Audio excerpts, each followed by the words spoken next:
Boa noite, meu nome é Flander Silva Ramos e a gente vai apresentar um seminário sobre pragas do trigo. Os alunos são da turma do sexto período. O meu nome é Flander Silva, o Giovanni Canedo, Guilherme Scramin Teixeira, Jennifer Gabriela, José Rodrigues Neto, Maria Vitória Souza Rocha, Rafael Danilo Araújo, Vanessa da Silva Caixeta.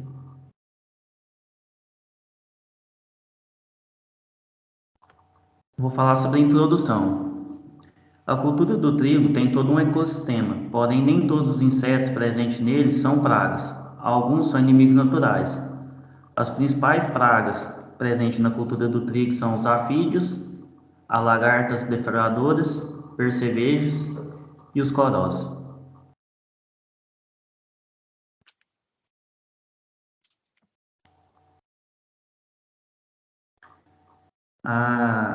Eu vou falar sobre os afídeos agora, que estão presentes na cultura do trigo, que também são conhecidos como os pulgões. São insetos sugadores que ocorrem em todas as regiões triticólas do Brasil, causando severos prejuízos à cultura do trigo e demais cereais de inverno. As espécies de pulgões variam dependendo da época do ano e da região triticola. O maior problema desses pulgões ocorre em anos de seca e em plantas menos vigorosas ou muito jovens. O principal dano se dá através da transmissão de doenças virais, em especial o vírus do nanismo amarelo, VENAC. Plantas com vírus produzem grãos menores. Os danos diretos estão ligados à sua alimentação, como sucção de seivas, danos mecânicos nas células e tecidos, devido à inserção dos estiletes, e reação das células a toxinas e enzimas secretadas pelo aparelho bucal do inseto. Um dos principais pulgões é o pulgão verde dos cereais.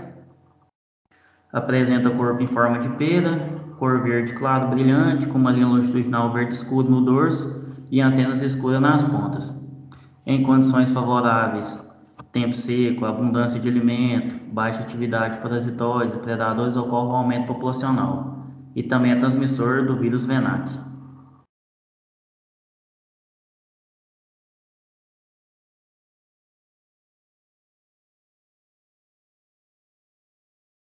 Outro pulgão presente na cultura do trigo é o pulgão da folha do trigo.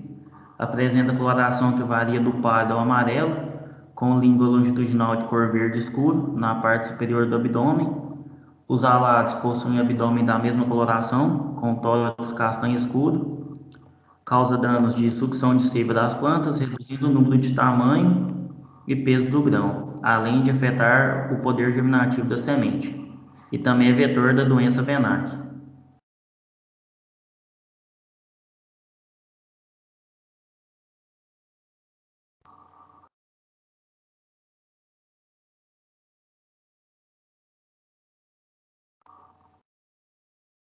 Pulgão do colmo do trigo. Tem coloração verde-oliva, tendo a base do sifúnculo e codicola de cor alaranjada. Os danos são ataque à parte aérea das plantas, onde suga o limbo foliar das espigas e da bainha das folhas. Provoca o amadurecimento das plantas, podendo em ataques insetos causar até a morte.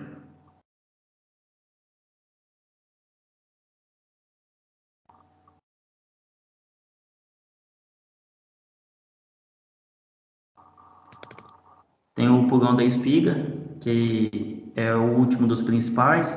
Este inseto tem preferência por gramíneas e essa espécie ocorre principalmente em plantas de trigo, aveia e cevada, atacando as espigas. Os danos alimentam-se nas folhas, nas raízes e na base da espigueta, provocando enrugamento dos grãos e perda do poder germinativo.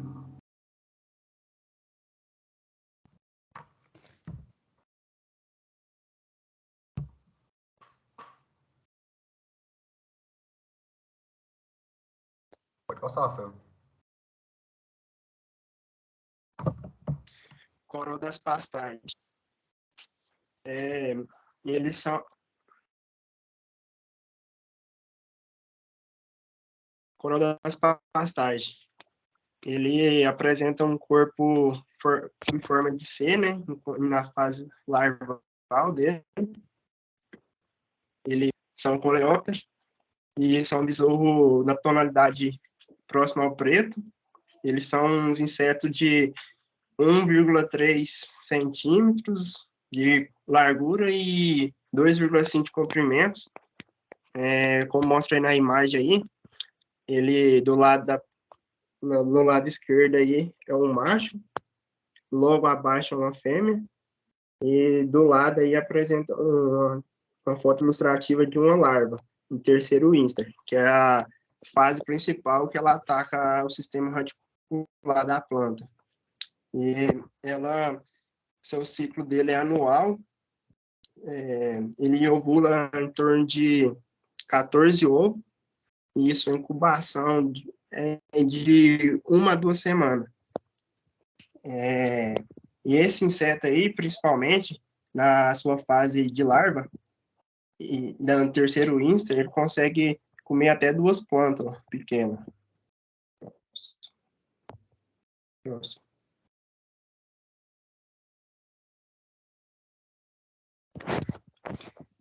Esse é o coral do trigo.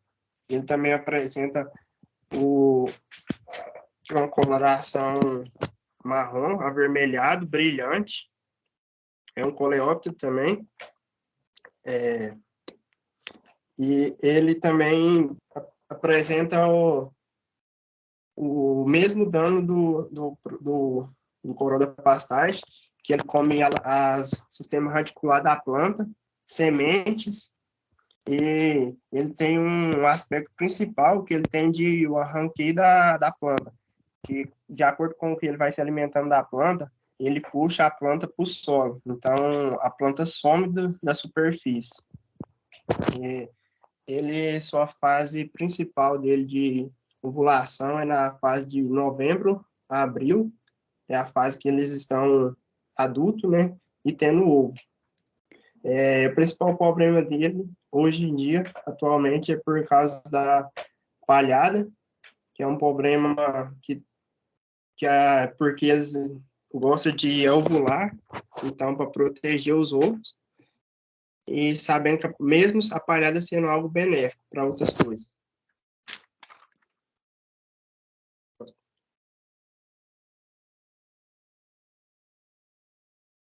A larva alfinete e a larva da arame e a gorgulha. São larvas de solos também que têm a característica de fazer galeria nas raízes, impedindo com que as raízes absorvam nutriente, água, e reduzindo o seu sistema de crescimento. Pronto.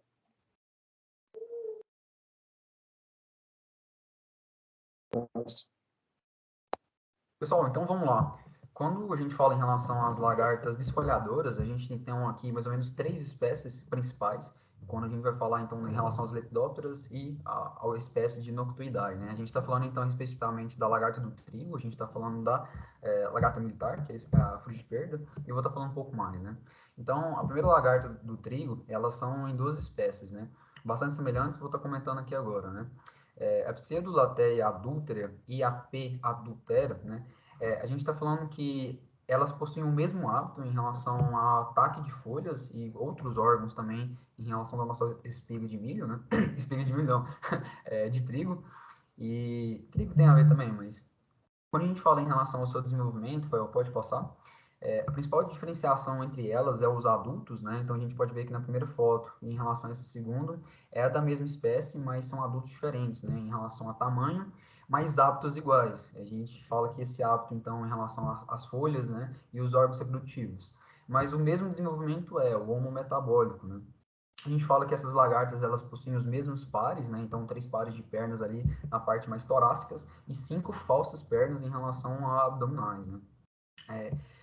Ao ato de empupamento é também comum, né, que do mesmo jeito da Espiroto-frugiperda, né, que a gente fala que elas empupam no solo, né, e aliado a isso, que a gente fala em relação, pode passar, em relação ao hábito mesmo de ataque, né, a gente fala que é no espigamento, né, da cultura, e fala que a literatura traz até o ponto de maturação, que é controverso, porque a gente não sabe como que é o manejo do cara, se ele realmente faz uma rotação, como é o de preferencial, ou se caso é a sucessão. Uma vez que a gente tem sucessão, a gente tem essa lagarta, né?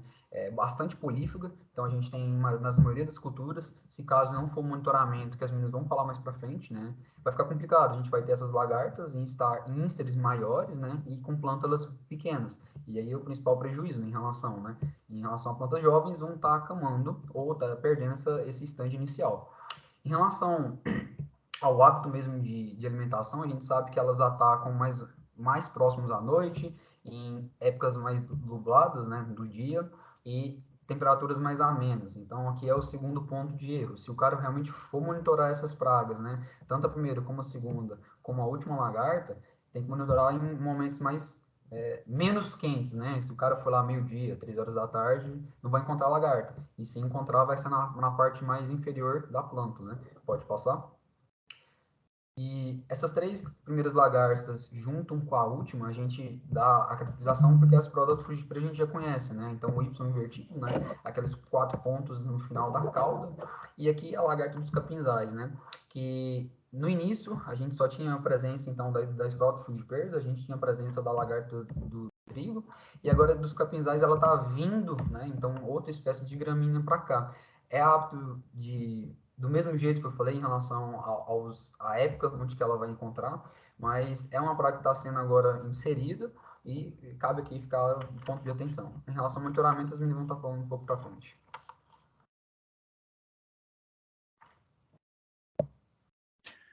Bom, a broca do como, né? Lagarta elasmo, é uma lagarta que ela afeta a planta logo no seu desenvolvimento, logo após a germinação, principalmente. Não só a praga de trigo, mas de diversas culturas, né? Ela também é uma praga polífaga, assim como a maioria das pragas aqui do trigo. Ela afeta diretamente o culmo, né? Ela entra no culmo e consome aquela estrutura interna, ocasionando o dano que a gente chama de coração morto. Na sequência tem a broca do azevém, ele é um coleóptero, né? Ele é bem pequeno, ele é minúsculo. E em fase larval, né? Ou seja, na sua fase pré-adulta, ele consome as gemas e, por consequência, prejudica o perfilhamento do trigo. Os afilhamentos, né? A formação das novas folhas. Aqui já entrando na ordem hemíptera, né? Onde a maioria dos insetos são pentatomídeos. A gente tem o percevejo de barriga verde, né? Que é o Dichelopes. Eu coloquei Dichelopes sp porque pode ocorrer as duas espécies, a Dichelopes melacanthus e a Dichelopes furcatus. A melacanthus, ela ocorre mais aqui na região centro-oeste, já a furcatus é no sul. Ambas são praga de fase vegetativa, principalmente, mas não quer dizer que elas não ocorram em fase produtiva, elas também ocorrem. E a principal diferença dentre as duas, né, dentre as duas espécies do gênero Dichelopes, é essa elevação no pronoto, que no Dichelopes melacanthus ela é um pouco mais evidente. Nesara viridula, né, percevejo verde, antigamente chamado de percevejo verde da soja, mas como ele ataca diversas culturas, perdeu esse cunho. No geral, todos os percevejos têm essa característica por serem insetos sugadores, né? Eles liberam, assim que eles penetram o estilete na planta, eles liberam toxinas que, por sua vez, vão atuar necrosando a área na qual o percevejo está sugando. Essa família como um todo, né, Pentatomite, tem esse costume. Entretanto, né, as áreas prefere consumir a planta na fase reprodutiva. Pode consumir diretamente as espiguetas, danificando os grãos, né? Percevejo do trigo, Tianta perditor, esse percevejo aqui eu tive a oportunidade de trabalhar com ele, só que foi no arroz.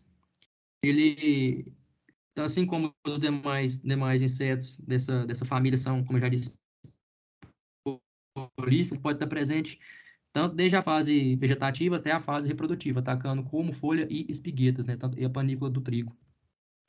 Dentre os percevejos de principal importância para a cultura do trigo, o percevejo raspador ele é o único que não é pentatomídeo, ele é da família Mirida. E ele também, assim como o Tianta, ele pode estar presente durante todo o ciclo da cultura. E como os demais percevejos, ele também tem essa característica de liberar toxinas quando ele penetra o estilete na planta.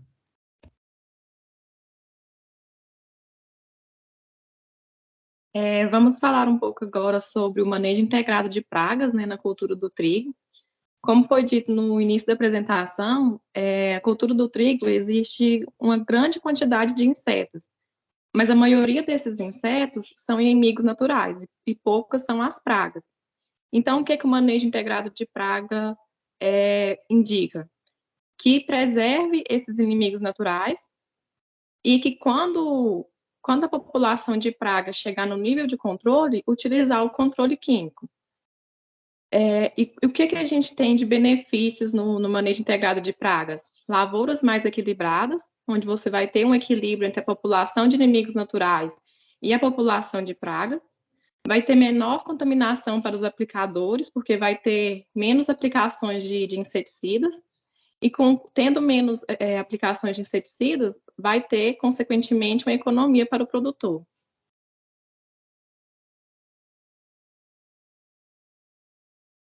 Vamos falar um pouco agora sobre o controle dos afídeos, né, que são os pulgões. A primeira coisa que deve ser feito no manejo integrado de pragas é o monitoramento. Nesse monitoramento, a gente faz, no mínimo, 10 pontos de amostra por talhão. No caso do pulgão verde e o pulgão do como, a gente faz a contagem direta, desde a emergência da planta ao emborrachamento, e a gente toma tomada de decisão quando 10% das plantas estão infestadas com pulgões. E o pulgão da folha e o pulgão da espiga faz a contagem direta, desde o espigamento ao grão em massa, e com média de 10 pulgões por espiga que faz a tomada de decisão. E dentre as medidas de controle dos pulgões, as medidas preventivas tem o uso de cultivares resistentes ao vírus do nanismo amarelo, como já foi dito pelo Flander, que ataca a cultura do trigo, e o pulgão é um transmissor da doença viral. Então, usar cultivares resistentes é uma forma de controle preventivo, juntamente com o tratamento de sementes. E, se isso não for eficiente, você fizer o monitoramento e ver que a população de pulgão está em nível de controle, você utiliza inseticida da classe dos neonicotinoides, que são inseticidas que apresentam melhor eficácia para a praga, porque ele é um inseticida que tem maior solubilidade e tem capacidade de translocar na planta. E as lagartas, né? O monitoramento da lagarta do trigo é feita a contagem direta no solo a partir do espigamento, e quando tem 10 lagartas maiores de 2 centímetros por metro quadrado, há a tomada de decisão. E a lagarta militar, que é a Spodoptera frugiperda, tem a contagem direta no solo a partir da emergência das plantas, e quando ela está no início da infestação, já deve ser feita a tomada de decisão e o controle dessa lagarta.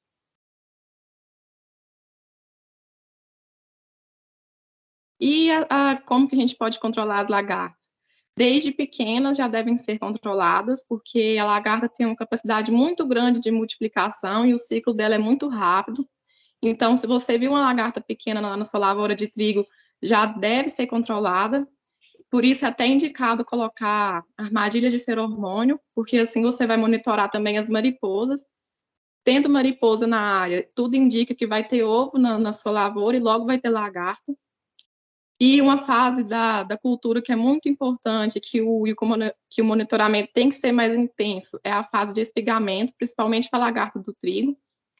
E além dessas medidas, tem o controle biológico, né, que os meninos vão falar mais à frente, e o uso de inseticidas registrados.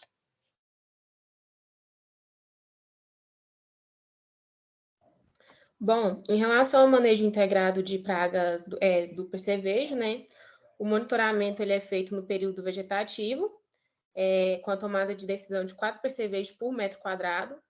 No reprodutivo, na fase de borrachamento, é 2 percevejos por metro quadrado. E no reprodutivo, né, de grão leitoso, é 2 percevejos por metro quadrado. Isso com o percevejo de barriga verde. De barriga verde, o Dicelops furcatus. No caso, o Dicelops melacanthus é feito no período vegetativo e a tomada de decisão é 1 percevejo por metro quadrado.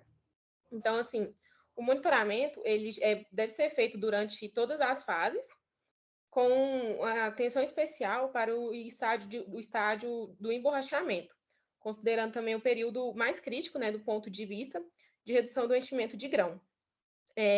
As amostragens, elas têm melhor resultado durante o dia, com temperaturas amenas, então evitando horários muito quentes ou então muito frios. O uso de inseticida, ele tem que ser um inseticida mais específico, de ação sistêmica, que apresente assim, um certo grau de absorção pela planta, com um produto com a maior seletividade, preservando os inimigos naturais. E para o tratamento de semente, aplicar quando for atingido, então, o nível populacional mencionado. No caso dos corós, o monitoramento ele é feito tanto no inverno como no verão, então visando constatar o início e também a evolução das infestações, identificar e quantificar as espécies. É feito com a tomada de decisão de 5 corós por metro quadrado. Então, assim, quando detectada a presença e o número que tem atingido o nível de ação, recomenda, então, tratar as sementes com inseticidas registrados pelo mapa, tanto para o inseto como para o trigo. E, assim, o controle ele pode ser aplicado apenas nas manchas onde foram encontrados os maiores números das larvas, né, na amostragem antes do plantio. E, antigamente, a aração e a gradagem reduzia bastante a população. No entanto, com o plantio direto, né, não é um método muito incompatível.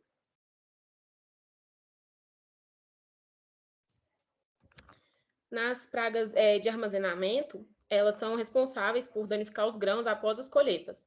Então, assim, as pragas de armazenamento são o gorgulho do milho, besorrinhas dos cereais, gorgulhos de arroz, também tem carunchos e traças. E para o controle, pode passar o slide, por favor? Então, o controle dessas pragas são feitas controles nas fases curativas, preventivas e também no monitoramento. Para o controle, a fumigação e também a aplicação de inseticidas químicos, o uso é feito em baixas temperaturas e pós-inertes.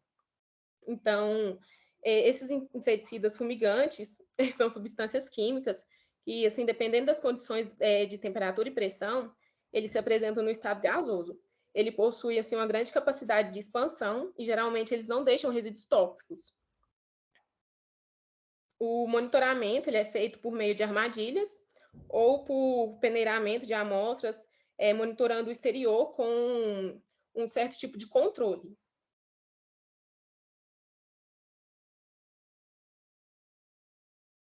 Dentro do manejo integrado de pragas, se destaca bastante o controle biológico, né?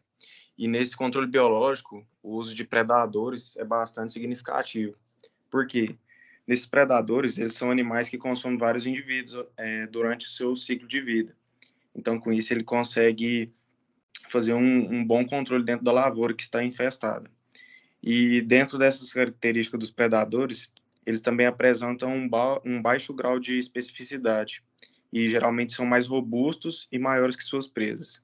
Por exemplo, percevejos, besouros e crisopídeos, eles conseguem se alimentar de presas pequenas como ovos, pulgões e pequenas lagartas.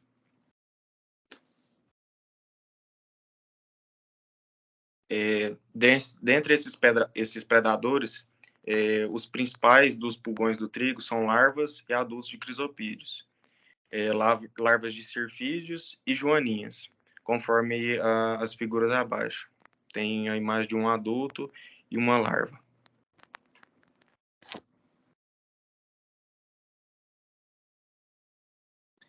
E também um dos principais predadores, né, da lagarta, do trigo, é o Coleóptero Calossoma granulatum, e ele se alimenta dessas lagartas mesmo quando estão grandes. E tesourinhas também, como a Dorolutapes, ela também é considerada um dos principais predadores da Spodoptera frugiperda. Aí abaixo tem a imagem de um adulto do carabídeo, desse calossoma, e ele na fase de larva.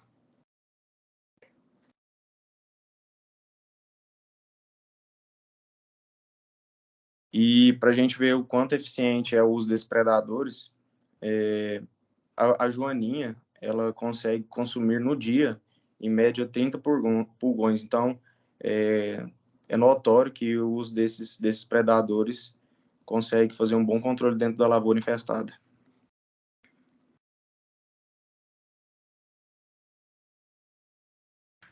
Boa noite, vamos dar uma sequência aqui, eu vou falar sobre parasitoides. O controle biológico dos parasitoides utilizam apenas um indivíduo hospedeiro para completar o desenvolvimento, né, levando à morte. Os mais comuns são as vespas, que são da classe Hymenoptera, né, e as moscas, que são Diptera, e apresentam um grau de especificidade hospedeira. Pode passar, por favor?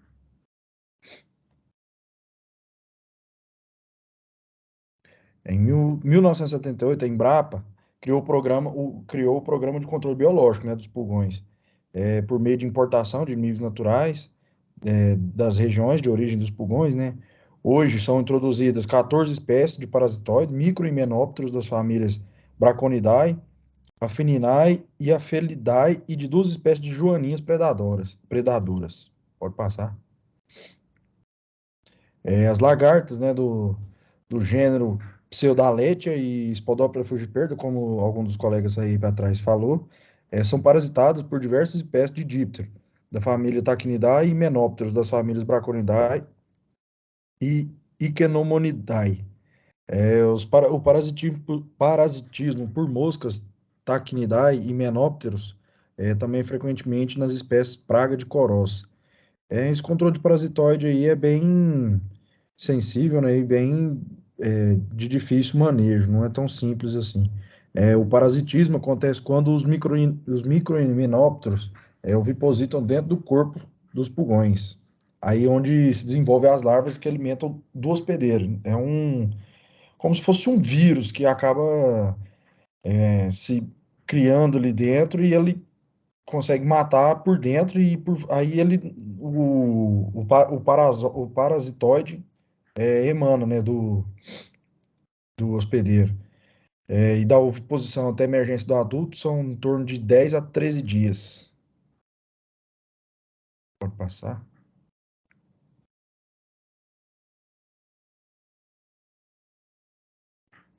O controle biológico são praticamente nesse ciclo. O parasitoide, ele oviposita, né, no pulgão, ali na praga, que se deseja fazer o controle. Aí ela se desenvolve dentro, na pulpa ali, né? E o resto da praga, que é o alvo, né? Se chama múmia. Ela vira toda uma carapaça, só por fora seca, porque por dentro foi todo servido de alimento ali para o desenvolvimento dos ovos, né? Dos microhimenópteros.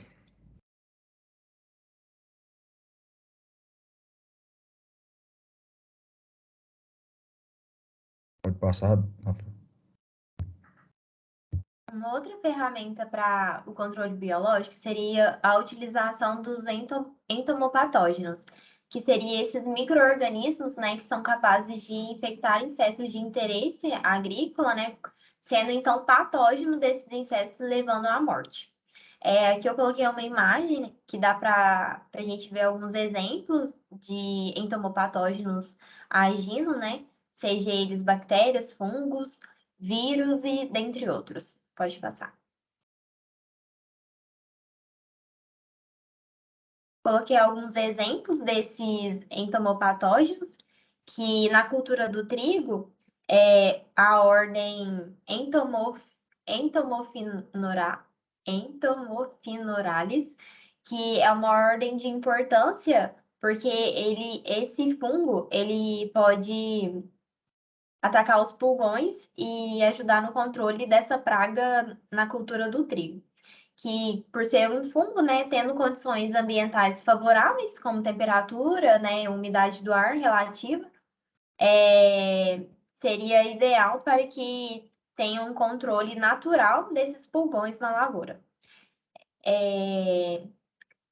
Esses fungos Diloboderos e Filofaga são alguns fungos que também são de interesse, porque eles podem controlar corós também em condições naturais ali no campo, né? Porque o solo, ele é um reservatório natural, né, desses entomopatógenos, que se tiver condição favorável, como eu já disse, eles podem estar atuando e ali controlando de forma natural esses patógenos. Inclusive, esse primeiro fungo, ele tem... ele consegue controlar 87,3% de forma natural desses corosos na lavoura. Também coloquei esse outro exemplo aí dessas bactérias que são entomopatogênicas também, que matam um inseto em cerca de 2 dias. Essa Steneimerna e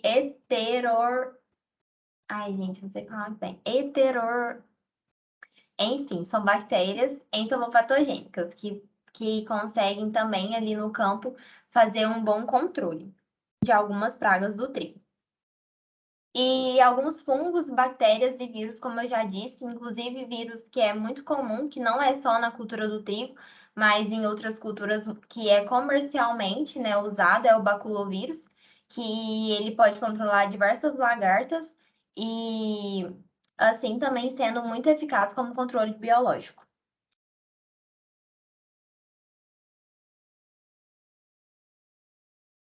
Essas são as referências bibliográficas do nosso trabalho. E é isso, a gente agradece, né? Muito obrigado, professor, pela oportunidade de apresentar as pragas do trigo. Acho que a maioria não conhecia. É isso, retornar aqui para a capa, né? Para finalizar bem finalizadinho, bonitinho.